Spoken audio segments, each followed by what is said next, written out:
Bismillahirrahmanirrahim. Assalamualaikum warahmatullahi wabarakatuh dan selamat pagi. Perkenalkan, kami dari kelompok 8 program studi teknik elektro tahun 2024, mata kuliah gambar teknik. Dalam rangka memenuhi tugas tambahan kami, di sini kami akan mempresentasikan secara keseluruhan tentang rangkaian elektronika yang telah kami buat, yang dimana pada presentasi kali ini kami mempunyai 4 poin penjelasan. Yang pertama yaitu perkenalan skematik rangkaian, yang kedua cara kerja rangkaian, yang ketiga komponen apa yang dipakai serta fungsinya, dan yang terakhir adalah penjelasan dari PCB dan gambar komponennya. Baik, secara singkat, rangkaian ini yaitu rangkaian detektor medan magnet bertujuan untuk mendeteksi medan magnet yang ada di sekitarnya melalui input kumparan atau bisa juga menggunakan batang besi, dan untuk outputnya sendiri yaitu LED. Nah, diode LED ini akan menyala ketika terdapat medan magnet yang dideteksi oleh kumparan tersebut. Jadi kesimpulannya, LED akan menyala jika terdapat medan magnet di sekitar input. Baik, di sini saya akan menjelaskan cara membuat skematik rangkaian detektor medan magnet pada aplikasi ICEDA yang secara singkat dan sederhana yang pastinya dapat dimengerti. Jadi sebelumnya kita membuka aplikasi ICEDA atau bisa juga melalui Google Chrome. Nah, atau jika yang memiliki aplikasinya bisa langsung membuka aplikasinya. Setelah muncul tampilan seperti ini, maka yang pertama kita lakukan adalah login terlebih dahulu ke akun kita. Lalu setelah login, kita akan menekan desain online. Nah, setelah menekan desain online, di sini ada pilihan Pro Edition atau Standard Edition. Untuk di sini saya memilih menggunakan yang Standard Edition. Nah, setelah itu akan muncul tampilan seperti ini saat kita menekan Standard Edition. Nah, untuk membuat skematik rangkaian, kita membuat new project yang terletak pada sebelah sini. Lalu di sini saya akan memberi nama skematik rangkaian detektor medan magnet. Nah, setelah itu kita save, lalu akan terbuka tampilan seperti ini. Nah, saya akan menjelaskan beberapa bagian. Nah, di sini itu terdapat tools yang dapat digunakan untuk menghubungkan komponen. Nah, di sini juga di bagian sebelah kanan sini kita bisa mengatur ukuran-ukuran yang kita inginkan. Nah, setelah itu di sebelah kiri sini terdapat beberapa bagian, namun saya akan menjelaskan common library dan library. Nah, untuk library dan common library itu kita dapat menemukan komponen di sini di library dan common library. Misalnya, nah, saya tekan akan seperti ini. Ini merupakan komponen-komponen yang dapat kita gunakan, seperti ada kapasitor, ada resistor, ada induktor, dan sebagainya. Atau kita juga bisa mencari di library, kita bisa mengetik di sini apa yang ingin kita cari, keywordnya. Misalnya kita mencari kapasitor.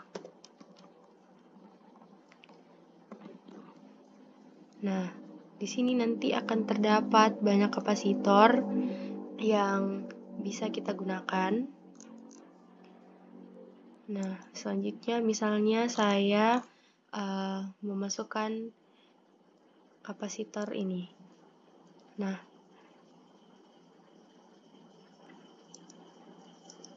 oke, setelah itu cara untuk menghubungkan rangkaian ini kita cari di wiring tools, dan ini ada wire.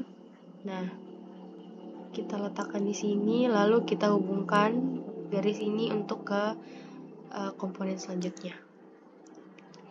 Baik, mungkin sekian yang dapat saya sampaikan. Semoga teman-teman bisa mengerti bagaimana caranya.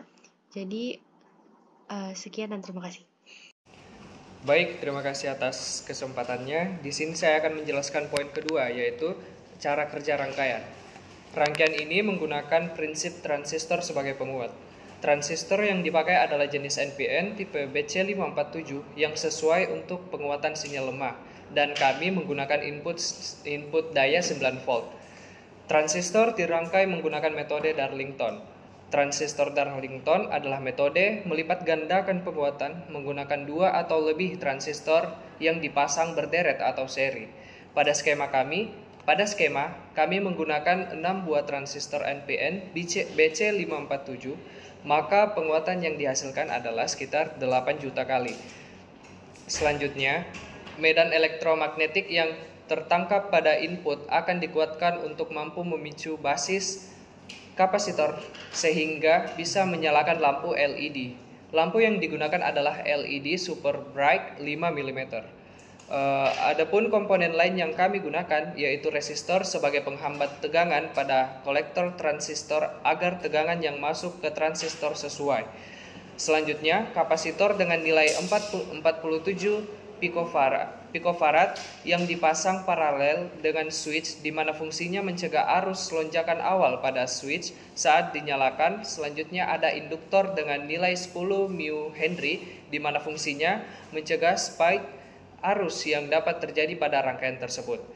Baik, mungkin itu saja penjelasan dari saya terkait dengan cara kerja rangkaian kami.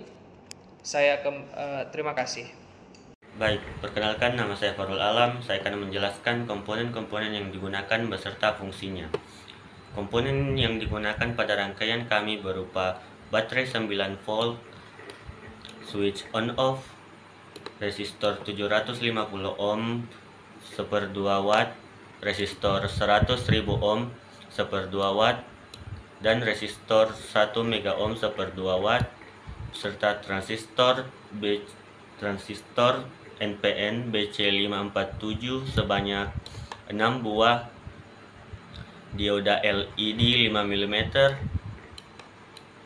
induktor 10 mikrohenry, dan kapasitor 47 picofarad. Baterai di sini sebagai input daya pada rangkaian kami. Lalu switch on off,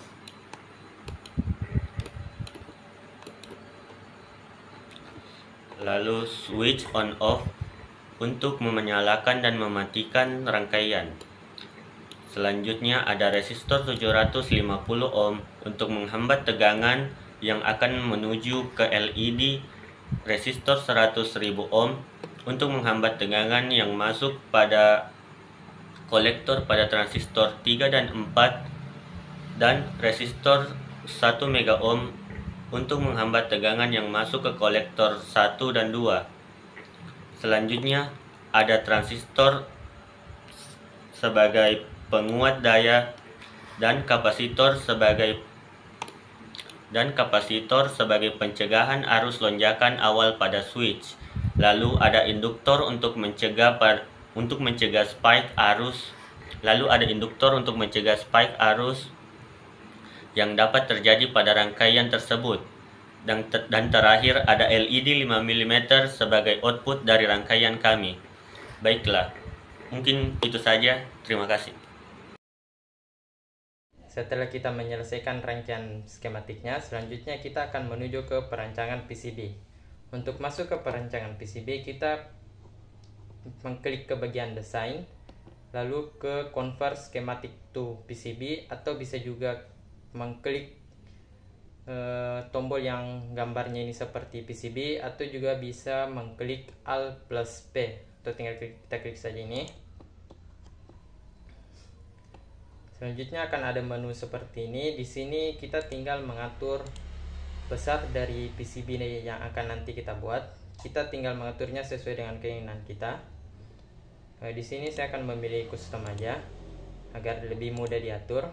Selanjutnya di sini untuk mengatur jarak dari atau besar dari PCB kita nanti, kita tinggal mengkliknya lalu digeser saja seperti ini.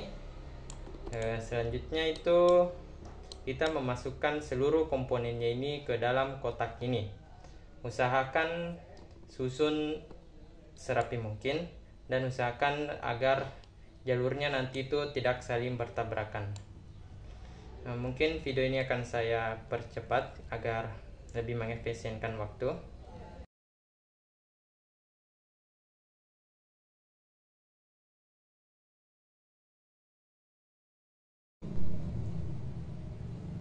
Nah, inilah tadi komponen-komponennya sudah saya masukkan ke dalam kotak ini agar nanti untuk PCB-nya. Selanjutnya itu kita akan membuat jalur untuk menghubungkan komponennya. Di sini untuk membuat jalur itu ada dua cara, yaitu cara auto dan cara manual. Untuk cara manualnya itu kita ke sini PCB tools, lalu pencet yang bagian ini yang untuk track. Kita tinggal klik, lalu arahkan kursor ke kaki komponennya atau bulatan ini. Tinggal kita klik, lalu kita tarik ke bagian ini. Nah, seperti ini. Untuk cara yang manual, di sini saya akan menggunakan cara yang auto saja. Kita hapus dulu ini. Untuk yang auto itu kita pergi ke route, auto route. Lalu karena di sini PCB yang akan saya buat itu hanya satu layer saja, jalurnya itu hanya satu layer, jadi saya pilih top layer saja, lalu kita run. Nah, karena di sini dikatakan null violate, berarti seluruh jalurnya itu berhasil, tidak ada yang saling tabrakan. Selanjutnya itu kita bisa mengatur lebar dari jalurnya. Untuk mengatur lebarnya itu kita sesuaikan saja dengan lebar besar, tegangan dan arus dari rangkaian kita. Di sini saya menggunakan lebar jalur 0,8 mm. Untuk mengubahnya itu tinggal kita klik jalurnya, lalu ke menu ini, width, kita ganti 0,8. Nah, seperti ini. Selanjutnya saya akan ubah seluruh jalurnya dulu.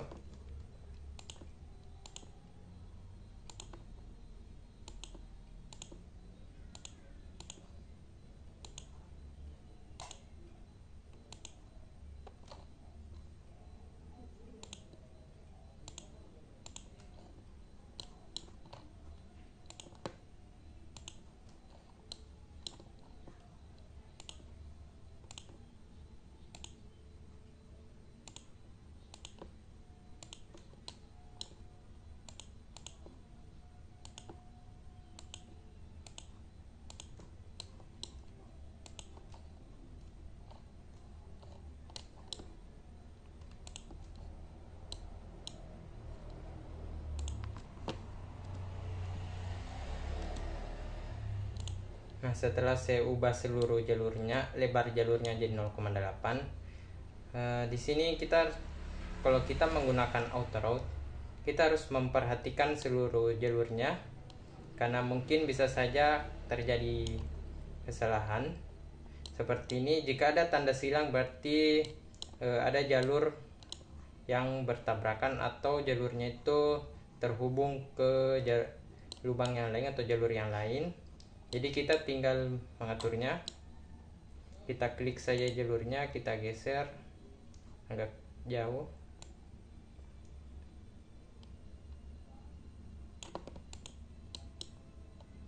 Usahakan jalurnya itu jangan terlalu dekat dengan jalur yang lain atau jangan sampai menyentuh kaki komponen lain agar tidak terjadi error nantinya. Kita geser.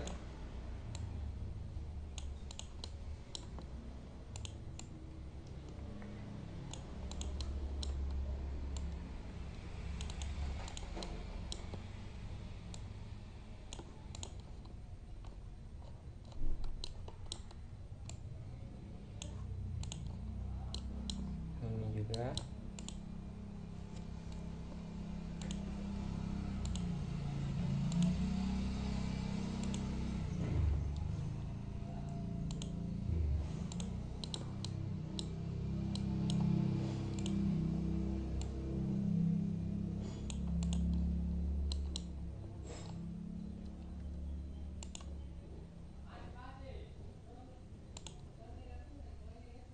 usahakan jalurnya itu jangan ada yang membentuk sudut 90 derajat.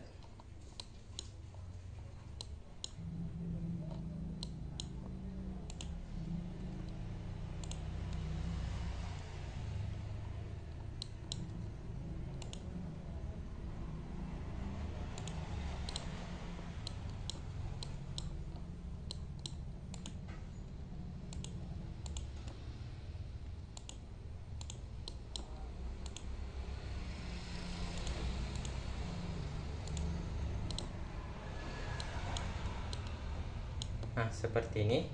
Selanjutnya itu kita akan menuju ke menu copper, atau kita memberikan copper untuk PCB kita. Di sini kita ke PCB tools dan ke gambar ini yang kotak lalu ada garis-garisnya, kita tinggal letak ini copper area, tinggal kita klik. Karena di sini saya tidak menggunakan ground karena saya menggunakan baterai. Jadi saya di sini mengatur copper areanya itu ke bagian minus dari baterainya atau kutub negatif. Oke. Nah, kita buat kopernya, usahakan untuk memuat seluruh PCB nanti. Lalu kita klik kanan. Nah, seperti ini. Selanjutnya itu kita mengatur jarak antara jalur dan kopernya. Dengan cara itu kita mengklik yang tadi kita buat kopernya, jalur koper. Lalu kita menuju ke clearance. Di sini saya menggunakan jaraknya itu 0,5 mm. Nah, seperti ini. Inilah hasil akhir untuk perancangan PCB. Di sini untuk agar lebih jelasnya nanti, atau jika kita ingin melihat bagaimana nanti hasil akhir dari PCB-nya, kita bisa mengklik ini. Di sini ada kata 3D view, kita tinggal klik. Nah, inilah nanti tampilan untuk PCB-nya. Ya, seperti ini. Lalu kita kembali ke tampilan PCB tadi. Ya, seperti itulah tadi. Selanjutnya itu kita menuju ke, ya sudah selesai. Selanjutnya kita itu tinggal menyimpannya. Di sini untuk menyimpannya itu kita menuju ke file, lalu ke ekspor. Di sini ada PDF atau PNG, ada SVG. Saran saya di sini kita pilih ke PDF, karena kalau PNG itu biasanya buram hasilnya. Jadi kita pilih PDF. Oh sorry, di sini kita harus save dulu. Tinggal kita save. Nah, selanjutnya kita convert ke download PDF. Nah, di sini biasanya itu untuk jika kita ingin print gambar ini dan membuatnya ke PCB, biasanya kita pilih hanya jalur saja. Jadi kita hapus ini top silk layer untuk menghilangkan gambar komponennya, hanya tersisa jalur saja dan kopernya. Lalu kita ekspor.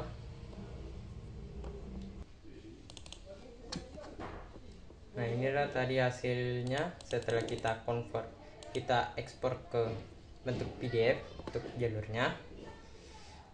Nah, itulah tadi cara untuk merancang PCB.